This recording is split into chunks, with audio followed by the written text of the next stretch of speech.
السلام عليكم ورحمة الله وبركاته وسلامتين صاحبي الدمانتين ميل كستو جوجتان مقعي ونور إبراهيم علي waxaan doonayay maanta inaan soo gudbiyo 10-18 oo kamid noqonaya casharada taxanaha ayaan soo wadnay waxaan ku bilaabaynaa sidoo kale maanta wada sheekaysi conversation wada sheekaysiga waxa uu ku bilaabmaya sida tan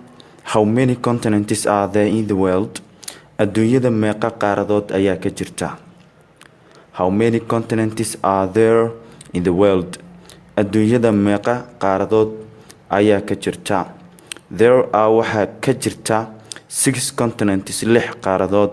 in the world dunida what are they maxay kala yihiin they are waxay kala yihiin Asia aan leedahay magtan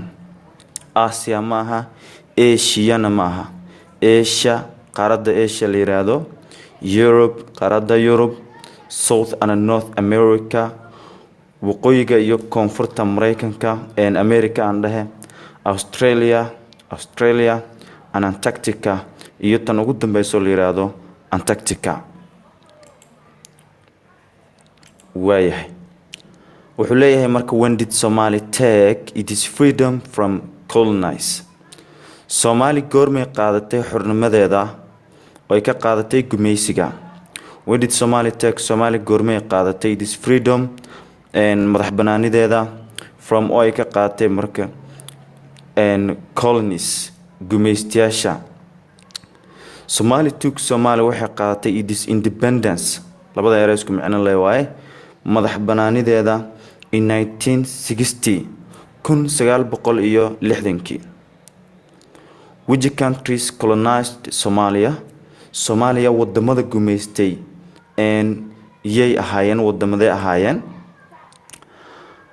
British and Italy and Ingiriiska iyo Talyaaniga colonized Somalia ayaa waxay gumeysteen Somalia when did the second war occur dagaalka labaad ee dunida goormuu dhacay the second war broke out dagaalka labaad ee dunida wuxuu qarxay ama wuxuu dhacay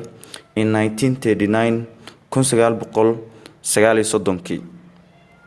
aad iyo aad mahadsantihiin casharka halkan ayaan ku soo koobaya intaan kulmi doono casharkan mid lamida waxaan idinkaga tegayaa sidaas iyo nabadgelyo